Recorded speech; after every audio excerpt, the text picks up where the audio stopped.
I'm exactly where the universe has led me. And every mistake that I made got me here. And it's very, it's very humbling. That's a humbling experience. And I know that I'm not fixed. I'm not perfect. That has to be part of my life plan, is that it's not always going to be perfect. It's Mayim and Bialik's breakdown. She's gonna break it down for you, because she knows a thing or two. So now she's gonna break down. So break down. She's gonna break it down. Hi, I'm Mayim and Bialik, and welcome to my breakdown. This is the place where we break things down so that you don't have to. And what we're going to do today is we're just going to break down the whole year. Well, not really. This is our end of year party, as it were. It's a party for two, and all of you.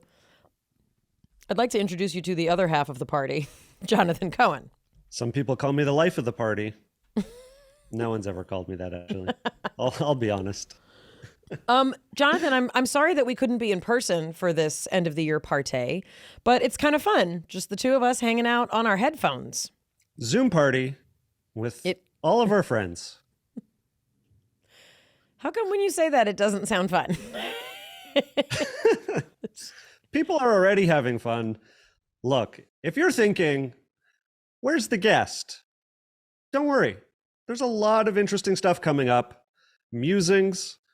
We don't regularly do news stories, but we're going to, because there's a special twist. Tell them. Well,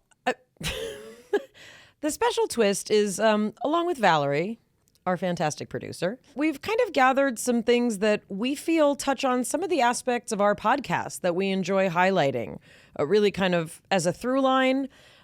We hope that you notice that there's sometimes a theme to even guests that seem so different, on the surface.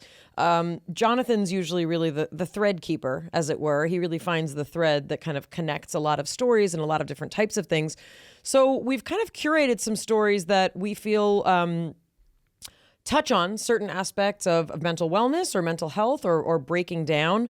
You have spoken about not reading the news on purpose because it impacts your stress level, impacts your sleep, it made your heart race. And part of breaking things down is making sure that we're looking at all the story and, all the aspects, not just what is the salacious news or that's getting headlines because it's known that agitation and anger and upset drives clicks and makes things more sticky. So part of what we're doing is we're going to do a little review and say, look, a lot of things went right. One of the reasons news makes me so anxious is because I'm one of those brains that makes everything connect, meaning I want everything to connect. So when I read a story in the news about something sad, something I link it to systemic racism, constitutional, homophobia, everything feels so interconnected that I want that solution to everything. So I think one of the nice things about being able to highlight some of these stories is to show that your brain can still make those connections, but it doesn't always have to be devastating. So what we're doing in this episode is we're going to talk about some of the news stories that have either tickled us or that relate to things that we talk about here on the breakdown or relate to larger issues of the breakdown. And this is going to culminate also in sort of our own personal recap of the news of me in particular, but sort of the journey that we've been on this year in the breakdown, specifically really since Gabor Maté's episode. So we've got some fun stuff ahead, but make sure to stay tuned through the bitter end for Mayim wrestling with her shadow self. Break it down. I want to talk about Scotland. I'm not trying to make you feel not bright, but what do you know about Scotland? No, I know Mike Myers played an amazing Scottish character in, what was it, the second or third Austin Powers movie? If it's not Scottish, it's crap, was a skit on SNL. Scotland, as NPR reported just a few months ago, became the first, I'm obsessed with this, to offer tampons and sanitary pads for free. The Social Justice Secretary, Shona Robertson, in a statement said, providing access to free period products is fundamental to equality and dignity and removes the financial barriers to accessing them. This is enormous because it touches on a few aspects that we talk about here a lot. We talk about some of the damage that is done in our culture in general, when people do not have free access to things that they need. And establishing equality and dignity is something we talk about in terms of how we treat people who are struggling with mental health challenges, people who are in prison, people who learn differently. The notions of equality and dignity are extremely important. And I was very, very impressed with Scotland. One of the things that I love about what we do here is we often talk about things that people don't want to talk about. And I'm going to go ahead and say that the way that we have encouraged each other to speak, and hopefully our listeners as well, is the same kind of motivation I have behind bringing something like this up with a male person who has likely never had to need a tampon or a pad. I haven't had to need it personally, but I have been around people who have needed it. I've also been around people who have talked about how it is more expensive just to exist needing feminine products. And it's almost an unequal level. Like I can exist without that. And it's much harder if I needed them to afford them, to buy them, to make sure that I have them. So I think it's a really interesting move. I do want to add that, for many, many decades and decades and decades, I'm really big on like what the hippies tried to warn us about that we didn't listen to as a society. And for many, many decades, I have known women who did not want to give in to the system, as it were, and the way we were told to manage this aspect of our health. I'm just being totally honest. Women who, obviously, this is a part of our hygiene that we need to take care of, and it's very significant and important. It's nothing shameful, but the vast emphasis, and I would go ahead and say that there might be parallels here to mental health. The vast emphasis in this arena is like, don't talk about it. Like, hide it. How do you make it so that no one knows? Don't tell them. You don't have to change your life for anything that's different. Like, you can wear your white jeans year round. Like as if everyone needed to wear like white linen pants every day. But I think it's important to note that there's been a lot of trendiness around this. Like they have these like fancy undies that like absorb and like this, that, which have much higher upfront costs. And also, I've been around people who do the reusable pads, and the notion of consumerism that like everything has to be disposable, everything has to be super easy in that regard. A lot of people are rethinking it. Yeah, well, I mean, I think we're in many ways, we're afraid of our bodies. We're afraid of when things are wrong, right? We're afraid when things aren't ideal. And I think that's true of mental health as well. And yeah, I can't say that I do it perfectly, like this life thing. But I will say that like I'm grateful.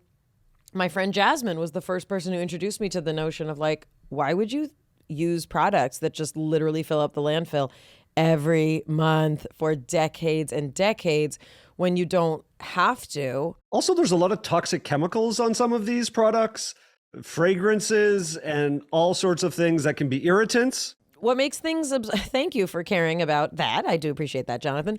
But when people wonder why, diapers are absorbent, it's because there's a chemical in them that absorbs urine and makes it so that it's not on your skin, which is very important.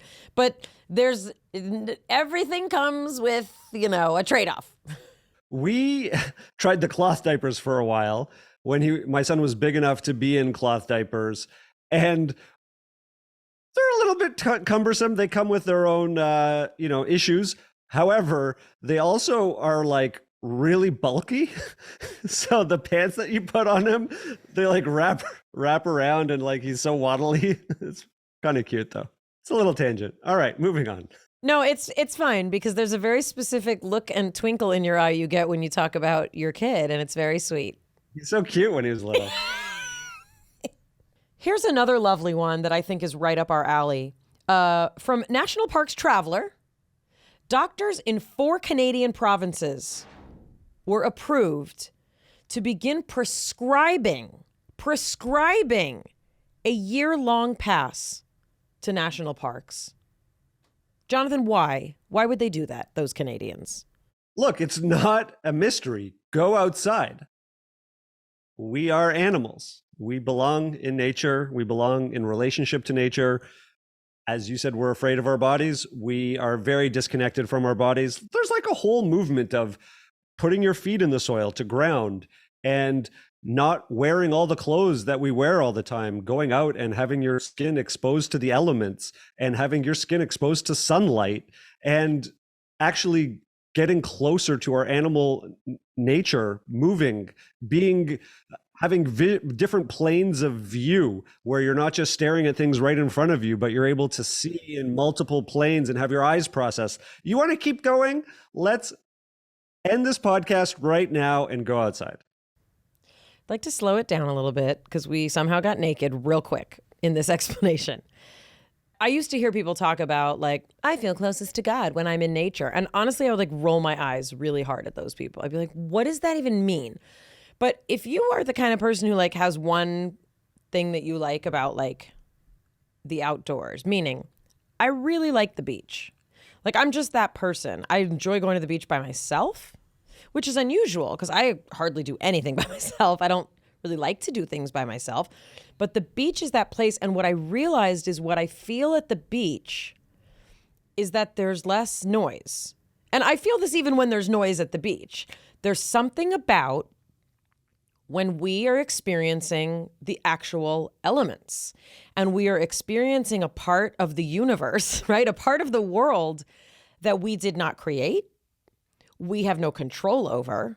You can't change the tides. Like there's the sand. You know, I think there's more stars in the sky than grains of sand on all the collective beaches. Like something like that boggles my mind. So what I've tried to do, and actually you've been very helpful, Jonathan, in this, is trying to find that wonder in a variety of different settings. And I will say there is an element of extreme privilege if you live in a place that is gorgeous, that has trees and forests and trails and all those things.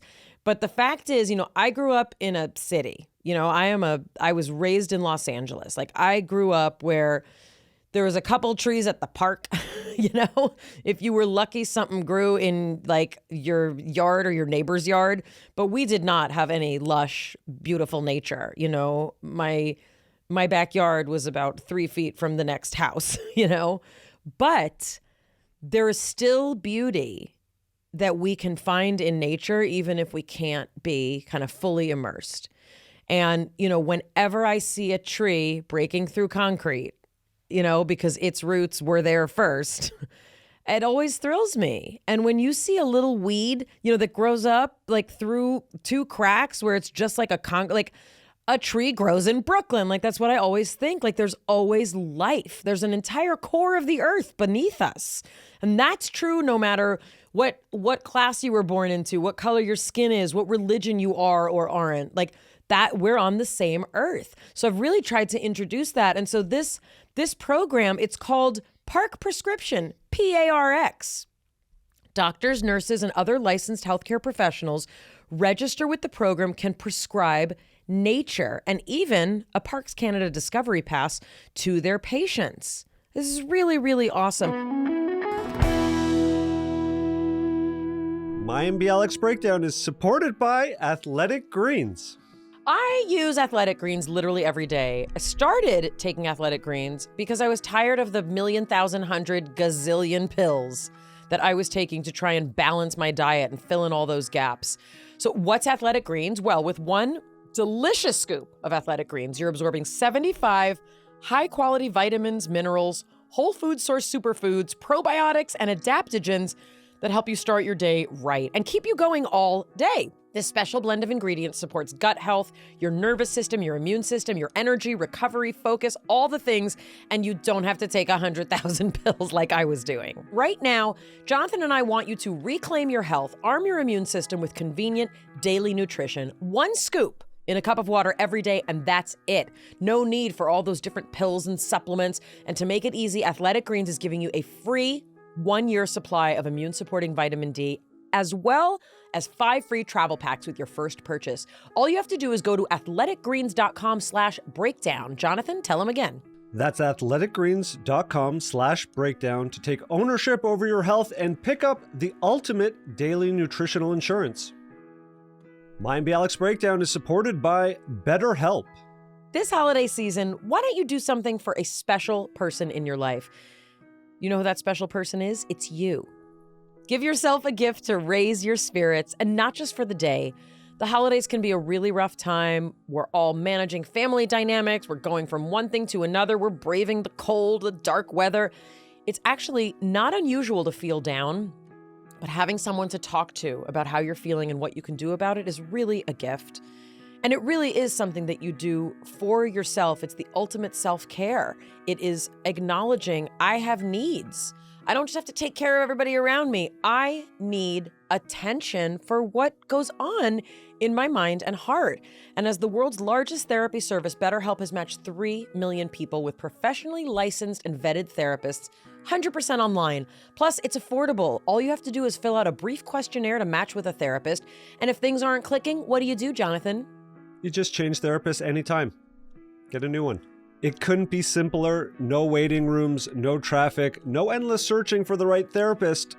Learn more and save 10% off your first month at betterhelp.com/break. That's BetterHelp, HELP.com/break.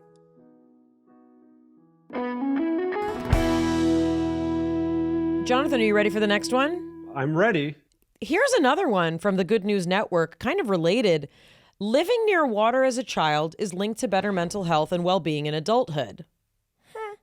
Using research from 18 countries, a new study concludes adults with better mental health are more likely to report having spent time playing in and around coastal and inland waters, such as rivers and lakes as children. Now, Jonathan, I'm going to do this annoying thing that I do. What might that be attributed to besides simply living near water? Well, living near water changes the demographic or the landscape that you're around. So often it's not as easy to live near water in a big city, although in Toronto is built on the water. So I really am curious if this is... I think rivers and lakes is what they're talking and you about. live in a rural environment and it's a more small town environment versus you're on a big city near water. Also, I think if you're by water, and they're talking about swimming in this article, then you're getting more outdoor time, more physical exercise, potentially more socialization and recreation than you are if you're not. Great. And this is something not to disparage the Good News Network, but one of the things that I think we've also really tried to do is try and help our listeners, and I hope we've been able to help, give people a critical lens with which to view kind of all the information coming at us. So, Jonathan, I don't know if you would attribute this to me, but when Jonathan and I started working on a lot of statistics and a lot of the things for this podcast, but I often would push back. And what I've seen is that I think Jonathan has kind of opened up a little bit to a little more of the skepticism that, for example, I was trained to have. So this is a great example of a study that might have you say, like, I need to live by a river or a lake, right? But what we also know is that it's likely that people who live around rivers and lakes are from a higher financial demographic. So what we could actually be looking at is better mental health and well-being often comes from being in a community where you may already have more support, more resources, an education system that's not adding additional stress or challenges. So just something to mention. And Jonathan, as you mentioned, also, if we're talking about recreation, in terms of the people who can afford those things, that's another place where I think we have to remember so much of access to mental health is stratified. And really one of the reasons that we specifically started this podcast was we believe that it's a human right to have access to information about mental health. Everything from definitions to treatment options to alternatives. That's something that a lot of people don't have. So consider us like living near a river or a lake. Researchers suggest that laughter in the animal kingdom may help creatures let each other know when it's playtime so that play fights don't escalate. Was this study in Smithsonian, Jonathan? It was in Smithsonian, as our producer Valerie has pointed out. I think that's fascinating. We always wonder what the communication between animals is and how it differs from ours. You can often see that like dogs are, they know when it's an attack versus when it's a fight or when it's playing and I'm going to bite. I don't know. When I play with dogs, I have no idea. The original article was published in the journal Bioacoustics, which is kind of interesting because that tells you a little bit about I don't know, measurements or methodology. So most of the 65 species identified were mammals, right? Such as primates, that's us. Foxes. I'm just trying to picture a fox laughing, and that sounds adorable. Now, I have to say the next two shocked me. Killer whales and seals? Yeah, I think a seal could tell a joke. So there's all those images of seals looking like they're laughing, but I always thought like, oh, that's just like the face that they make. Here's my favorite part of this. 3 bird species made the list. Like, what does it sound like when a bird laughs? Like a mockingbird? Like, Do they tell jokes? What do they laugh at? Do they just start laughing and like that's just a sign that someone else should laugh? Are they laughing at something specific? Do they share laughter? Is it just a signal to someone else? Is there a communal aspect of this? Do they do laughing yoga as a community? what is laughing? I think that would make me cry. So laughing yoga, and I only know this because we did it on a company Zoom one time. Someone starts laughing and it becomes contagious, and you kind of have to force yourself to laugh, and then you kind of lose yourself in the laughing process. And yeah, it's a practice. Jonathan, the British Journal of Sports Medicine reports that being able to stand on one leg, you just wait. I'm going right now. For if you're 10 not watching seconds. on YouTube, Okay, fine. I don't believe you. I don't believe you. You're believe me holding what? onto your desk. You're holding onto your desk. I'm changing my camera angle. What? Okay, say what it is. Well, basically, if you cannot stand on one leg for 10 seconds, it's a death sentence for you. 1, 2, 3, 4, 5, 6, 7, 8, 9, and 10. Okay, you win. The other leg, I'm a little more shaky from the hip surgery. We'll do it again. We're on the other leg now. All right, my turn. Let's see it, everyone. Mayim is standing up. Here, I'll go over here. She's starting to balance. 1, 2, I could be here forever. 3, I could be here forever. 4, 5. She's got her foot out. That's a 7 probably. 8, 9. She's got the balance of a ballerina. No problem. She's basically a mountain goat. Just stick her on a ledge. Well, roughly one in five of 1,700 middle-aged participants failed to pass. That's not good. A lack of balance is associated with health problems. Poor balance can be a byproduct of more serious problems. So all joking aside, if you do have trouble balancing at any age, it is something to look into. Sometimes it's as simple as, a minor thing with your ear. We're not trying to be, morose here about your lack of balance. It's also something that you can work on. It does get better if you practice it. Absolutely. I remember when I was starting rehab after my surgery and I was starting to do more balance exercises. It was very difficult. And actually, when you turn your head while balancing or look up or down or to Very either hard. side, your proprioception gets disturbed. And it's very hard to orient where you are in space, and your brain is constantly trying to find that equilibrium. And so a lack of balance can be an indication of other things going on. There's actually there's a little challenge that goes around, which I can't do. It's called the old person challenge. And you have a sock and a shoe, 2 socks and both of your shoes in front of you. And you have to balance on one foot while bending down, picking up the sock, putting the sock on, then bending down, picking up the shoe and tying the shoe, then switching legs and doing it again. No, there's another one where difficult. if you start sitting cross-legged, can you get up without using your hands? The answer is no. Dinosaurs have belly buttons. I just want everyone to know that. Why don't you tell us a little bit more about that? Well, I mean, you wouldn't think that a dinosaur has a belly button because they're in an egg separate from the mom, right? Like an umbilical cord is what the belly button is indicating. Like, this is where you were connected to your mom, right? Apparently, dinosaurs had this membrane that would detach, when it would become separate it's like a belly button, but it's not. There's no placenta. They've never seen an umbilicus in any pre-Cenozoic amniote. It's a very exciting thing.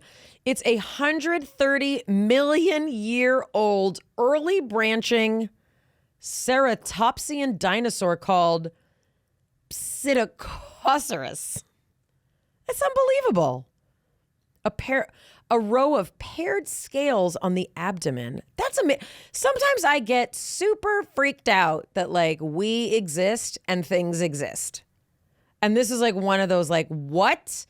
These insanely large, enormous creatures used to just roam around before buildings and Instagram and sunglasses. And they like, that was the world. What? Like with ferns everywhere, like the plants must have been gorgeous. It blows my mind. And they had belly buttons. CBS reported that this dog went missing in 2010. 12 years later, she was found just miles from her family and reconnected with them. What was she doing that whole time? Can you even imagine? I mean, No. I can't. I just like, she was adopted from a local pound. 12 years later, then she went missing. And 12 years later, here, the San Joaquin Sheriff's Office in California got a call about a dog who seemed unwell and was left on someone's lawn. A black SUV had dumped a dog on this lady's property. They scanned the chip and they were surprised to find that the dog had been reported missing 12 years before. She was 18 miles away.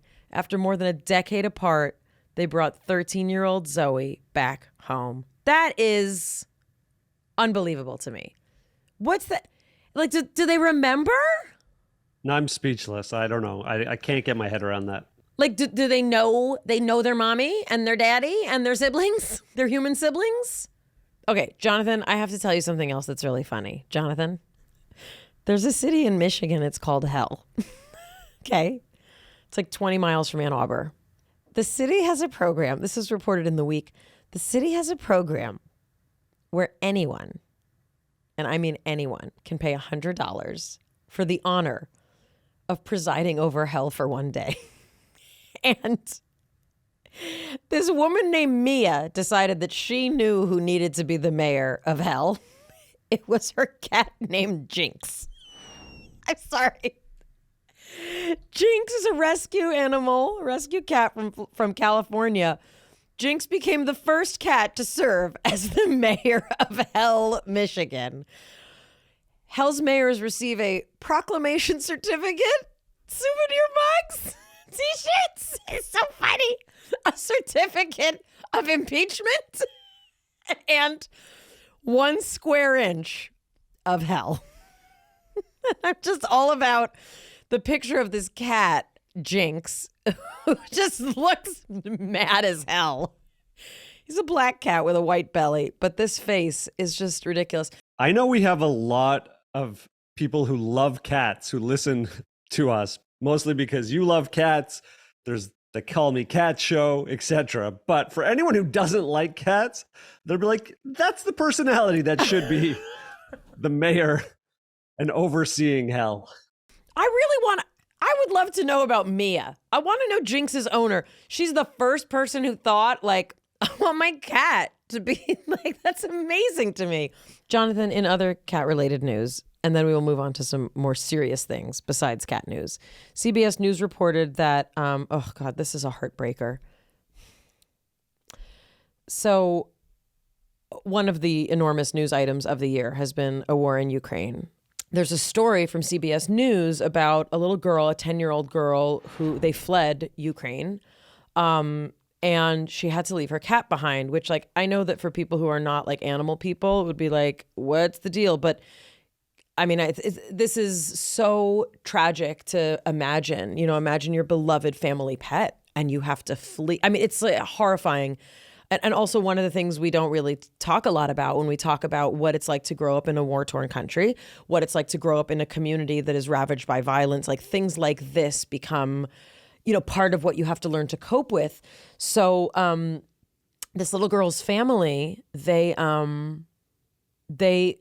ended up moving to California, and the family was able to contact an animal rescue who found her cat and I'm just gonna cry, and just brought it home to the girl's new home. And they like waited at the airport. It just makes me so sad. It's so sweet. And they met it at the airport, and like, what's that like? See, this cat looks and the little girl's crying. I'm sorry. That's very sweet. That's very sweet. Sorry. Okay. We can move on now. I mean, it's amazingly sweet, and I can't imagine the joy that little girl experienced when being reunited with that pet. Unbelievable. Oh, it's really, really beautiful. Mayim and Bialik's Breakdown is supported by Rocket Money. If your New Year's goals are to manage your budget better and save money, you've come to the right place. You, my friend, need Rocket Money. Say goodbye to last year's outdated, disorganized methods of managing your money and say hello to Rocket Money, the better way to hack your finances in 2023. Rocket Money, formerly known as Truebill, is a personalized financial app that finds and cancels your unwanted subscriptions, monitors your spending, and helps you lower your bills all in one place. Over 80% of people have subscriptions that they forgot about, like that streaming service that you bought to watch just one show on. I'm laughing because that's me. Or that free trial that you never even used. Also me. Rocket Money will quickly and easily identify your subscriptions for you so that you can stop paying for the ones you don't want or need anymore. Stop throwing your money away. Rocket Money has helped us cancel our unwanted subscriptions and helped us manage our expenses the easy way. Just go to rocketmoney.com/breakdown. That's rocketmoney.com/breakdown. rocketmoney.com/breakdown. Mayim and Bialik's Breakdown is supported by Apollo. Hang on to your hats and glasses. Apollo is awesome. It is this new wearable that helps you sleep more and stress less. Two things that I think most of us want. Apollo Neuro's proven technology helps you calm your nerves and clear your mind, melting away stress so that you can sleep better. It's kind of like a wearable hug for your nervous system using touch therapy to help you wind down into a restful state without drugs, without side effects. You can wear it on the wrist, the ankle. You can wear it on a clip attached to your clothing. I like it on my wrist. Apollo delivers silent, very subtle, soothing vibrations that help you fall asleep and stay asleep. The Apollo wearable supports your natural circadian rhythm, helps you become more consistent with your wake up and bedtime every day, which, as Jonathan has been talking about for years, is so important. Get $40 off your Apollo today at apolloneuro.com/breakdown. If you're using the landing page, the $40 off automatically applies. If not, the discount code is breakdown40 for $40 off. Go to apolloneuro.com/breakdown. We're doing a news wrap up, and often, as you said, this podcast is about experts and experts on their own experience. We've spoken to a lot of different people, some of them fairly profound in terms of their impact on you. Each one of them was profound in its own way, but we had a few that kind of knocked your socks off and had little spiritual awakenings and realizations for you. Putting you on the spot, but what were some of the summary highlights that you took away as parts of your own journey and parts of your learning this year? I think the Gabor Maté episode was a very, exceptional highlight. Mostly, honestly, because he's like been on every show. Like he's like doing this huge book tour, and I felt really intimidated. And, I read his book, and it really was one of those books like, this has to stay with me, like this is a life-changing perspective shift, not just like, ooh, it's a great book. Like it really was jarring, like really jarring, like kind of like when you read something that's so deep that it's upsetting, that you like didn't see it before, you didn't know it before, you didn't understand it before, and what took me so long, and here I am, and what do I do with it, and I just want to dedicate my life to living the way that I think I need to, like that kind of thing. But that episode was really, really very powerful because of how personal he got with us. It felt like a really important connection. I don't just mean that for me, that I was like, I got to have a special experience. Although, as an Enneagram 4, everything has to be special for me all the time. But the fact that that episode touched so many people, the fact that his publisher, was it his publisher, that they reached out to us to be like, thanks, this was actually really helpful for book sales, which again, that's not why he does it, but he was putting out there what he does in a way that I just felt so moved by. Yeah, I made some really big shifts in sleep, made some really big shifts in diet. I made some really big shifts in, I kind of had, a really big battle with my shadow self, this second part of, I believe the fourth quarter, as you call it in your business world, Jonathan. Really since Labor Day, it's been, every day has been a labor, but very much worth it. But definitely doing a lot of wrestling with the angel, as it were. Gabor's core message was that the way in which we're living, which we think is normal, is actually causing us to break down and fall apart. And that then we see that breaking down and falling apart as, well, just a normal part of life. He also had a very big message about trauma and the past trauma we carry having very significant impact on our health and well-being.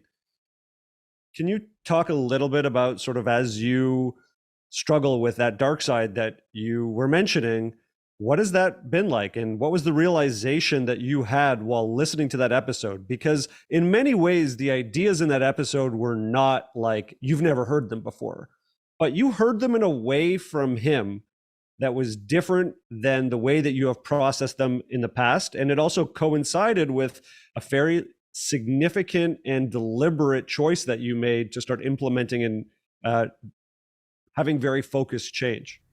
Well, Jonathan, I appreciate the question. But I do, want to respond in, I think, a way that is not going to be the neat and well-packaged answer that I think many people want it to be. And that's exactly the point. We often don't hear the message when we get it the first time. And, I'm a stubborn person. I am a slow learner. And what that means is, it took a lot. It continues to take a lot to really wake me up. And, I'm very envious of people who are very, very disciplined, because there's certain things I am disciplined about, but this arena is very hard for me. And, as someone who has, experienced many challenges with disordered eating of a variety, whatever it is, it kind of just moves around.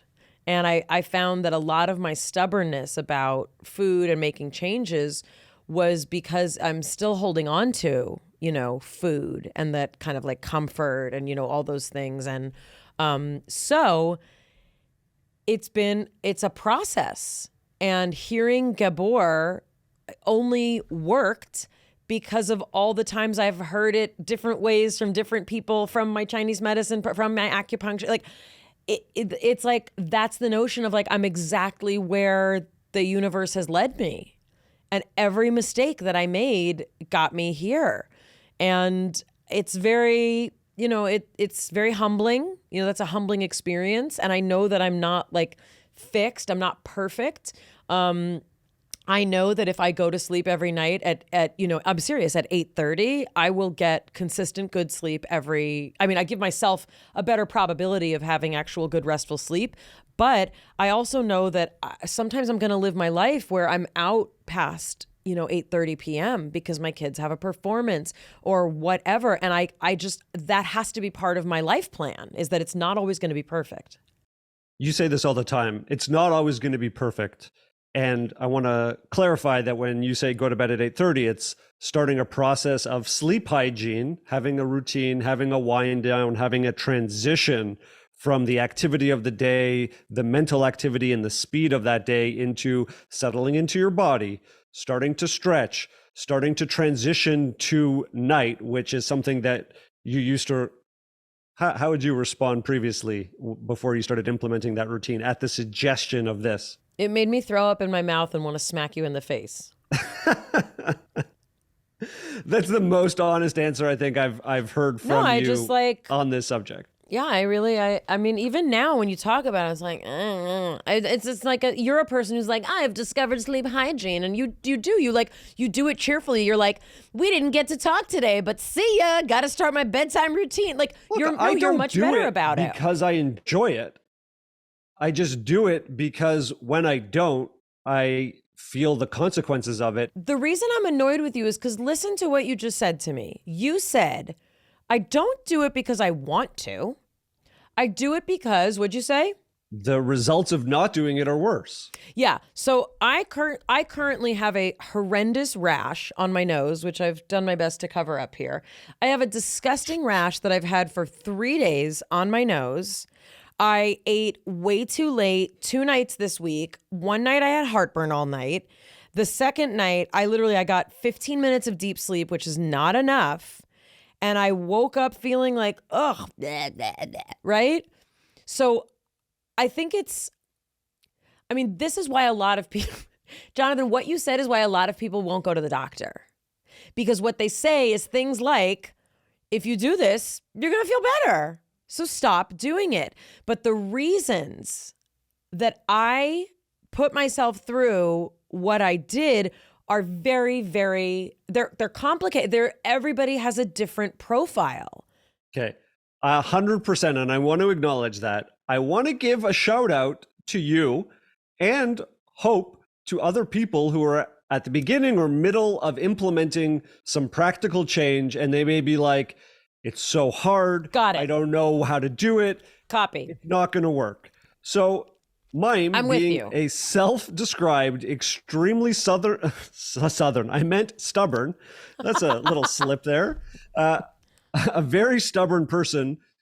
By your own regards, your description of your reaction to being told that you should go to bed early was literally to throw up in your mouth and wanting to smack someone because of what that would entail for you.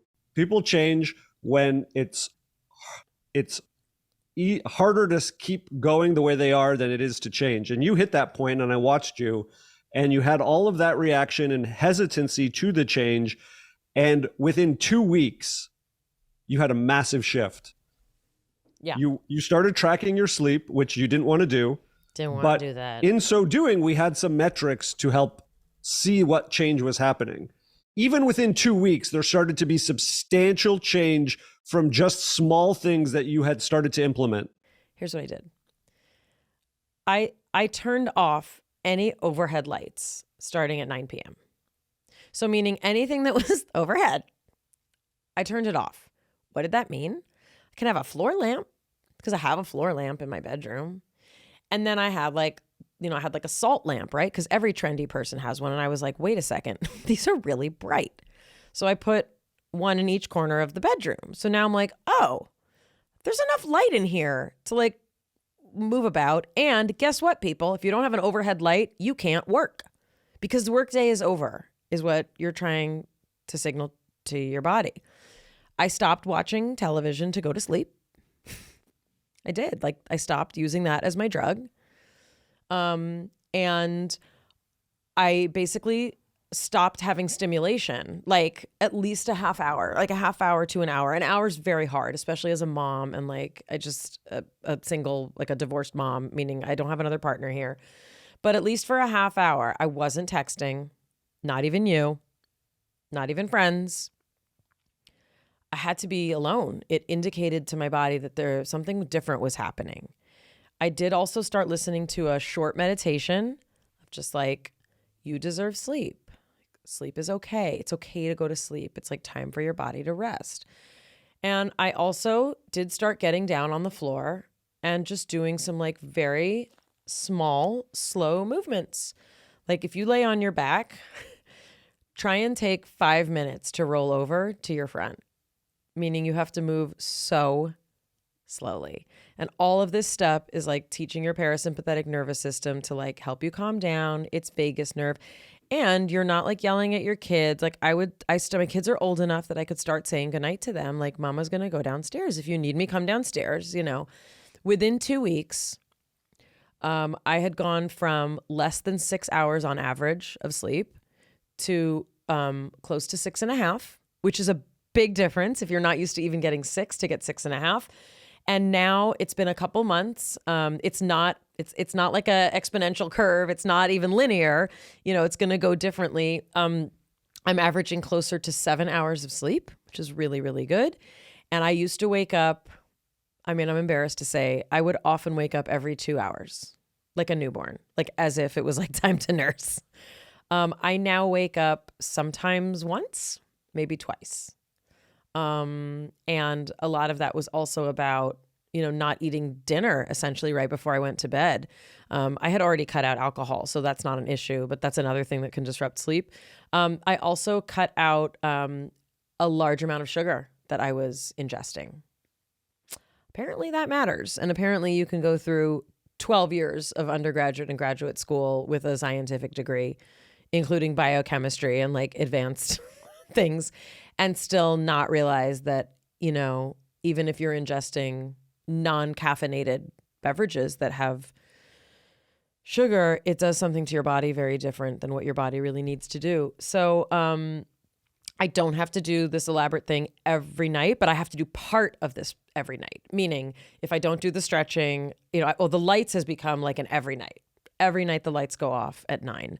And I've started to become, like Jonathan, very sensitive to the lights being on. If I go into the boys' room, I've become that person. And I cringe a little bit because, and I think that's part of what the resistance is, what the fear is with change, is like not wanting to be more removed from the world, not wanting to be more different in ways that I'm not choosing.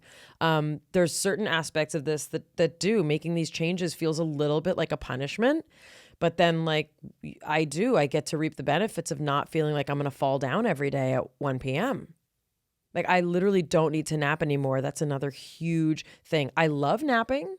It's fun to nap, but now I'm choosing it. It's not like choosing me. And I don't believe you need to have caffeine in order to stay awake, because I don't drink caffeine and I am now able to stay awake without feeling like I'm crashing anymore. And that's amazing. Yes, change can be scary, but small things that we can do make a big difference. And if someone's listening and they're like, well, you got half an hour more of sleep, it's that you actually started to get almost an hour more of sleep, which is extremely significant. And the sleep quality, that change in how much deep sleep you're getting, the lack of disruption in your sleep. Gabor said one thing that, really stuck with me, and I'm going to paraphrase here, which is, we're either part of a biological system that has understandable cause and effect, or we're a part of a chaotic system where everything is random and there's no way to understand what's happening to us. And, one of the things that I have talked about on the pod a lot as it relates to our mental health and well-being is that there is a playbook.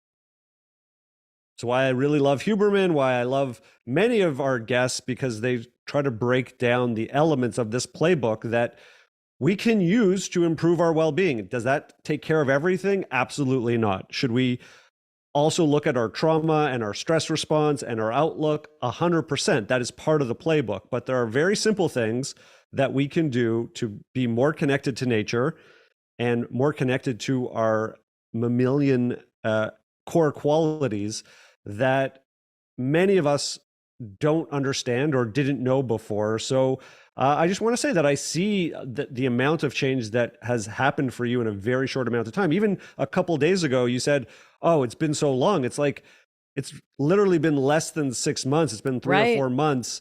And there's been so many significant changes and improvements in your well-being that I want to use it as a shout out to anyone who's been listening to us, been going back to those old episodes and is thinking about changing. We've seen it firsthand from someone who resisted, and you can do it too. And I think that's a nice place to kind of round out what we've done here with this kind of end of the year extravaganza. The idea is there's a whole world going on out there. There's fun things. There's amazing things. There's incredible things that happen on this planet. But the most incredible thing that happens is the transformation that we can undergo. And we get to be, witnesses to like we get to be witnesses to our own evolution all of the time. And there's this mystical concept in Kabbalistic liturgy that, like we're constantly being created, meaning the consciousness of something bigger than us is holding the experience of the universe so that we don't have to all the time, but even a pause in that attention and we would just not exist anymore, right? So that notion of like we're constantly being created, we're creating ourselves, we're creating our experience. It's unbelievable. And I'm very excited to see what the next year holds for us as a podcast community. Jonathan and I have many ideas. Valerie has many ideas. We have ways that we'd like to continue to do what we do and do more, and also branch out a little bit more creatively with how we can spread some of the mental health and mental wellness love. But we really, really do appreciate the people who want to hear the way that we interact. And it really is a pleasure. It's a pleasure to do this. For everyone who's found us on Instagram at Bialik Breakdown, we've gotten your messages. Thank you for seeing the extra content that's posted there and following us during some of the lives. We've received your messages with guest suggestions that we've looked into, even if sometimes there's not a quick response. We're seeing them, we're reading them, we're appreciating the follows and the interaction. Really great to be a part of the community that's been built there. Also would like to say we appreciate those of you who follow both me personally and also Jonathan Cohen Official, which is Jonathan's Instagram page, where we hope to be posting more of his kind of musings and things that sometimes don't survive the cutting room floor, but still exist as wonderful little tidbits. I have a list for this episode as my musings for 2022 that we haven't even gotten to yet. I'm just going to tease them here because they may appear in another form. One of them was, are you running away from what you fear or towards what you want? And I have some thoughts on that. I actually the first one, I'm running away. You're running away? I actually think it relates quite a bit to what you were saying about your activity right before bed. Were you running towards what you wanted or away from what you were afraid of? Also, what is motivating our behavior at any given time? I also had something that I was thinking about related to our triggers. And do we have buttons to push? How invested are we in what we know? And how much do we really know? It's a balance between having a very strong belief, which can ground and center us, and being open to the fact that new information is always coming, and what we believe to be 100% accurate one day may not be 100% accurate, like your belief that you couldn't change your sleep no matter what. And all of a sudden, you're a new person. Which connects to what you were saying about we're constantly inventing ourselves and creating ourselves, which, if nothing else, I think is one of the most powerful things to take into 2023. Who we are now is not who we are going to be, and we have the opportunity to create ourselves anew.